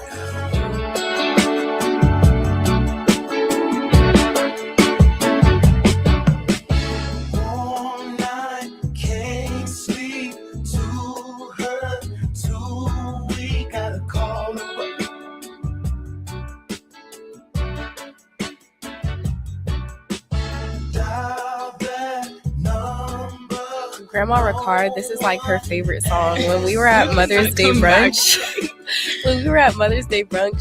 brunch. She was drunk off mimosas and would like. Don't be exposing. Oh Lord. She would play this. She was playing this song over and over and over again for the entire brunch. Like, this is what happens when you have sisters on the show. Yeah. Welcome back, y'all. Welcome back. We are going to take a call. We have Fahima on line 1. Fahima, are you there? Yes. Greetings, Youth Vanguard. Yeah, I just want to make a couple of points. I'm Bison, also class of 1999 and class of 2002. HU, you know. And I was part of the protest that Chadwick Boseman was part of in 1999, where it was a housing crisis. And the issue at that time was the merger of the College of Fine Arts with the College of Arts and Fine Arts, the Department of Fine Arts with the College of Arts and Science. And ironically, the College of Fine Arts is now named after Chadwick Boseman, who was part of that good struggle. Yeah. And I provided support to the students in 2018.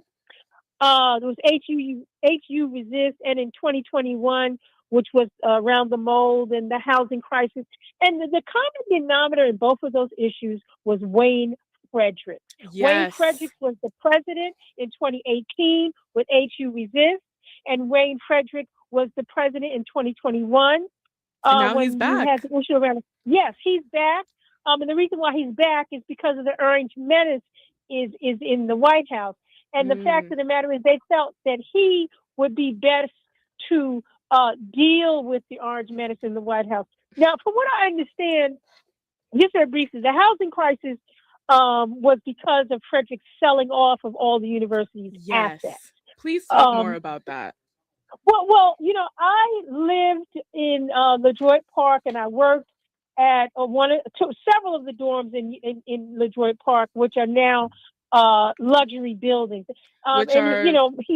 Can we just name these dorms? These are Carver, Slow, Drew, yes. And Carver and Slow have recently been sold to developers. Yes. So Carver and Slow are no longer Howard University student housing. Yeah, and they're luxury apartments. And actually Meridian Hill, which was a dorm on 16th Street, was the first one to go. You know, but Frederick is the common denominator here. And but I believe this issue with the freshmen being disenrolled, that is related to the $64 million budget cut that this administration gave to Howard University in particular. That's where that's coming from. This fiscal year, $64 million was cut from Howard University in particular. But I just would encourage those, particularly with that are Howard students, because I believe there's at least one Howard student that's on the line.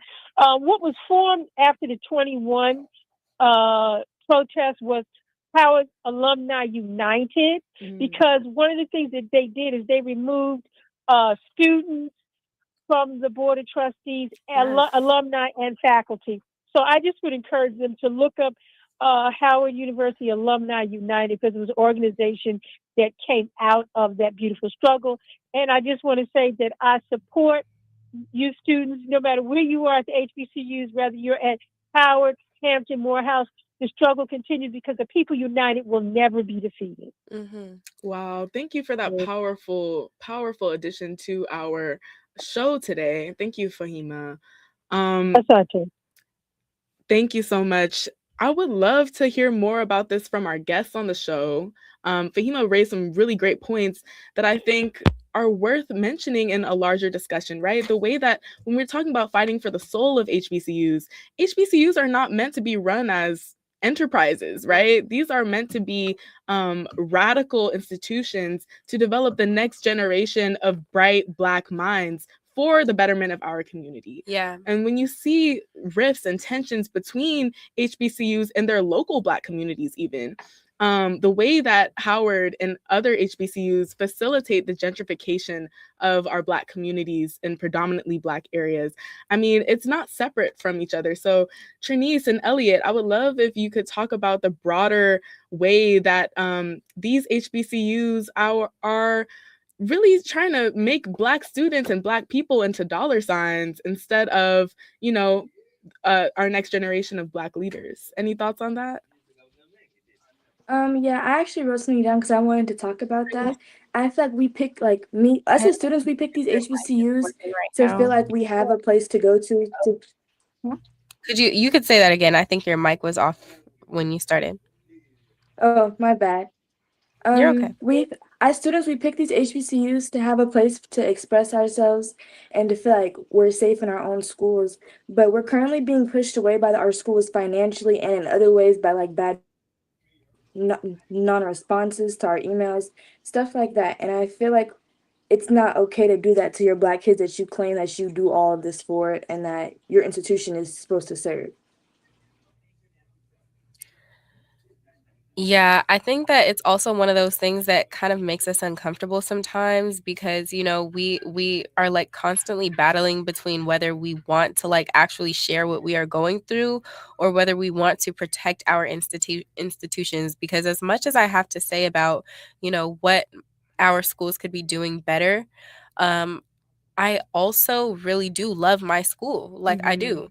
Um and that's what's sad about it because there's very extreme these are two very extreme ends of the conversation and they're on the opposite sides of one another. And when it comes to like actually having these conversations about what we go through as students, I think that there can be a lot of shame attached to it. And especially with Morehouse, maybe this is just because I'm up like right, we're all together. Up under. Um You're in the AUC. We're in the AUC. But because of the fact that we're all together, I hear it a lot from Spellhouse, but you guys are very like publicly united. And so I think that like with that comes a lot of like don't talk about certain things in public. Don't air So our I'm dirty curious, laundry. yeah, don't air out your dirty laundry. So I'm curious as to what you have to say about that, Elliot. To be honest, that's an interesting question. I don't know if I have anything to say about towards the like not airing out the dirty laundry. So you would say that Because you've never really experienced shame when it comes to like having those conversations out loud. um no, because well, I also think it's interesting because outside of the HBCU, it's so glorified. Like talking to the average person, oh, when at the moment I tell them I go to Morehouse or anything in the nature, oh, you go to their face immediately lights up. It's like, oh, you go to Yeah. Morehouse, oh my god, oh wow, so cool.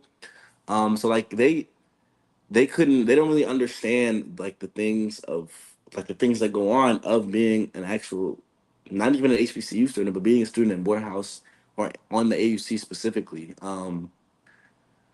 But when people ask me how I love it or how it is for me, I usually tell them I love it, and I do. Like that's the truth. I love it. Um, but yeah, I will. I was never the person to be shy to say the things I have problems with. Like I always tell people, my freshman year, um, it was four faucets, but it was two sinks, or it was one sink that was missing, so it was just a hole at the end, or just like that's crazy, right? Or I was never shy to talk about the cafeteria, like how I was eating, never.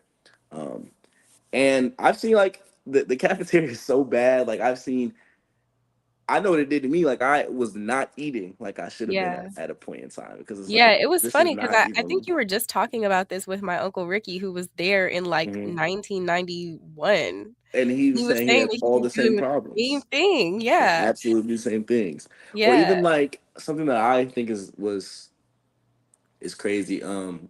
But like also you were talking about how you love your HBCU so much, and I think it's easier for us to love it because we're in a good position, like we're Yeah. blessed. Yeah. But like This freshman really year, does it's continue. freshman year it's mandatory for you to stay in the dorm. But after that, your sophomore year or like anything after that, you can apply for suite housing or um one specific dorm where all the anybody after your freshman year it's soft could be sophomores or juniors in there, or you can stay in the suites. But I I didn't want to stay there. I wanted like my own place because like I wanted my own things, have my own washer, bathroom, because I stayed at a place where there was no sink or I had clothes stolen from me. Sometimes the washer was like, okay, I want my own space. But the housing department doesn't even tell you. It's hard to get the housing after your freshman year, and they won't tell you when you officially got your housing until about 2 to 3 weeks before school. I had already got my apartment, moved into my apartment, moved into my new place. School had started before I finally got the email saying that I didn't get housing. But if like I said, this is me being blessed, my family was able to help me out and put me in a better position. But if I Yeah. wasn't, then I would have genuinely just been stuck. I would have had nothing because I was Yeah. sitting around waiting for housing and school started and I still don't have housing. So And that either kind of goes back to that conversation that we were having earlier about like elitism and like HBCUs really only being set up for people who have like the financial stability to like be able to have something to fall back on when your school does not have your back. And so I think that that's really important because yeah, like this actually does ruin people's lives. Like literally you Right. could be this, mind you, this is somebody's future. Like what you do in college quite literally shapes your entire life. And it's not to say that, you know, you can't pivot, but it does change the trajectory. I always mess up that word of your life when you have certain college experiences. And so for somebody to not get housing, like that, it's easy enough to say that, but like what role is that really playing in your everyday life? Like that really does play a role. And so I think that that's a really like important point that you raised, Elliot. So we actually have some more questions for you guys when we come forward from our little pause. We are going to come forward in a little bit. You're listening to KBLA Talk 1580. We've got a lot to talk about. More of BLM's This Is Not a Drill up next. We've got a lot to talk about. Some things can steal your sunshine. Ugh, I just got my hair done. Sorry, the cooler's broken. Anyone see my flip-flops? Anyone? But COVID-19 can steal a lot more. I just took a COVID test. Ugh. Prescription medications for COVID exist. If you test positive this summer, ask your doctor if they're right for you. Visit PfizerForAll.com/COVID-19 to learn more. Sponsored by Pfizer. Are you having trouble hearing? Hearing loss can devastate the quality of your life. Now, there's an affordable fix for you or your loved one. Rated the best hearing aids of 2026 by Forbes Health, Audion Hearing has the highest quality hearing aids at the lowest prices, starting at just $98 a pair. I actually like them better than my old $5,000 hearing aid. I could not believe how my hearing and life changed. Join over 1 million happy customers by going to audionhearing.com. That's AUDIEN hearing.com. KBLA Talk 1580. We've got a lot to talk about. KBLA Talk 1580 joins you in standing for voting rights. The midterm election campaign season is here now. The 2028 presidential election is right around the corner. When We All Vote is a leading national nonpartisan initiative on a mission to change the culture around voting and to increase participation in each and every election by helping to close the race and age gap. Created by Michelle Obama, When We All Vote brings together individuals, institutions, brands, and organizations to register new voters across the country and advance civic education for the entire family and voters of every age to build an informed and engaged electorate for today and generations to come. When We All Vote empowers their supporters and volunteers to take action through voting, advocating for their rights, and holding their elected officials accountable. It's all in for 2026 and 2028. Please visit whenweallvote.org to stand up for your rights, voting rights. This is a community call to action from KBLA Talk 1580.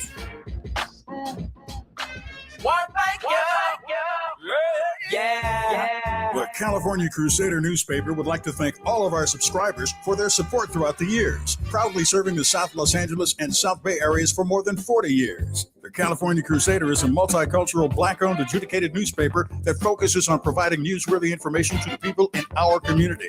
We're constantly looking for ways to assist businesses in our community to connect with our subscribers. We provide low-cost, effective ways to promote your business with our reasonable and affordable advertising rates. You can participate by suggesting, sharing, and submitting your stories on the California Crusader newspaper Community Share Facebook group page, or visit our website at cal-cruise-news.com. That's calcruisenews.com. Then click on the Submit Now button located on the top right corner of the homepage, or text CCN to 42828. Again, text CCN to 42828. The California Crusader newspaper, working together to build a better community for our future. Subscribe today. Unapologetically progressive, unapologetically black. More now, BLM's This Is Not a Drill.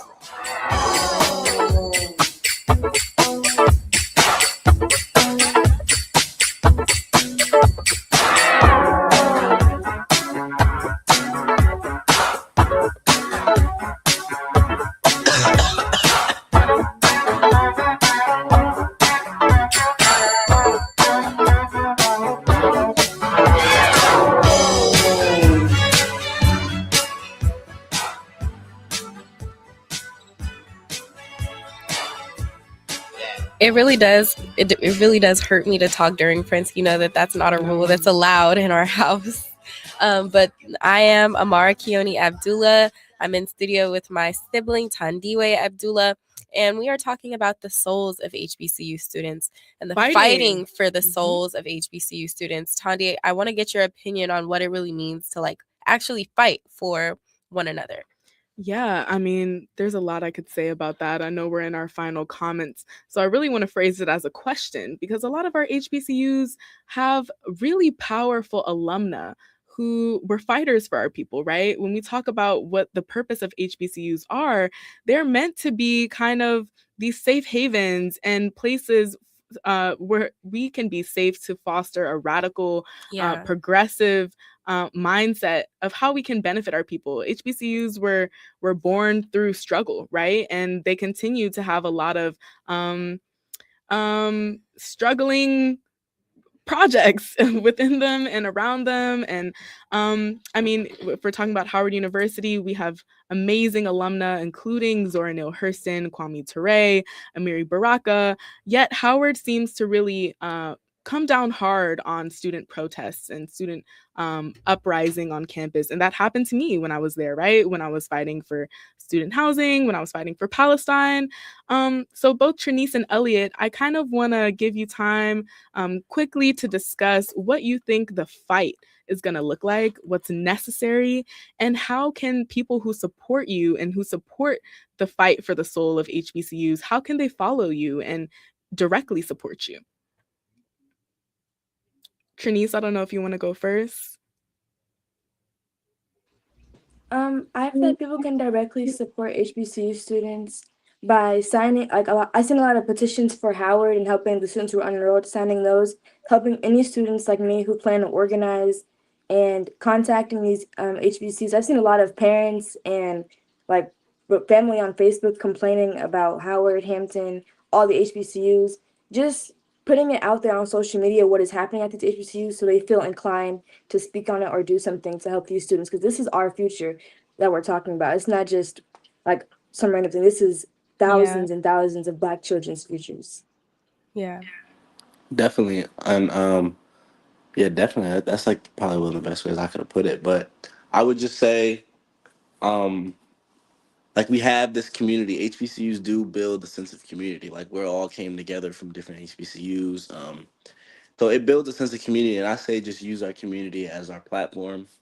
Just come together and speak up like what we're doing today. Speak up about the things that are really going on at these HBCUs, because behind closed doors, it looks better than it really is. And don't get me wrong, it's beautiful. It's amazing. I love it. But yes, just really bring it to the forefront, some of the things that really go on, the lack of sinks, fact that the food is terrible, these real life problems, just so that people know that these things are going on and we can make action on it.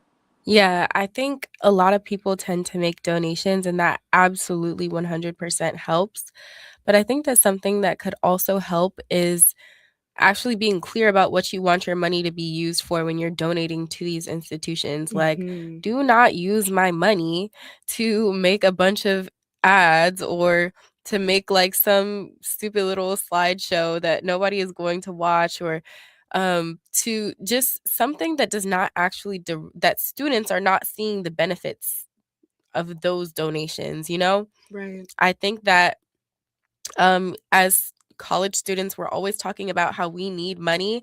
Yes, we need your money, but I think that like when you're actually clear about what that money needs to be used for, that really does go a long way. And honestly, like there are things that we are dealing with that people hear and kind of become desensitized to. I don't want to like overuse that word, but I think that a lot of the times like we talk about our issues as college students as if like, you know, we talk about it in a joking manner, but that's kind of a defense mechanism for a lot of us because it's just like, what else are you going to do? Right. These are real issues that we are dealing with. This is real stress that, you know, people are dealing with. Like when we talk about how HBCUs tend to prioritize people who already come from money, it's talked about in a way where, you know, like this is something that we never talk about it on a deeper level. We always say it on a surface level, blah blah blah, black elitism. But no, like these financial issues really do stress people out. These financial issues really do like make it so that people have full on mental breakdowns. Right. And that's not something that we can just brush over. Brush to the side. Exactly. So Trinice and Elliot, I want to give y'all an opportunity to plug your social medias. If folks want to support you more directly, is there a place where we can follow you? Yes, my Instagram is at ecfendi, ECFENDI. You can just follow me on there. Thank you. Trinice? My at is TRENIECEEE. It's just my name with 3 E's at the end. And yeah. Thank you so much for joining us today.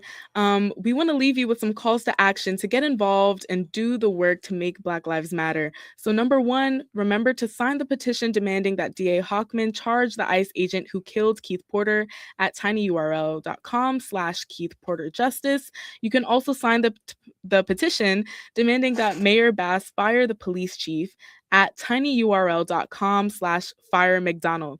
Don't forget to come out to End Police Associations every Wednesday at 4 p.m. 211 West Temple Street, that is downtown, and follow the work of Black Lives Matter Grassroots at BLM Grassroots and BLMLA at BLMLA on Instagram. BLM Los Angeles.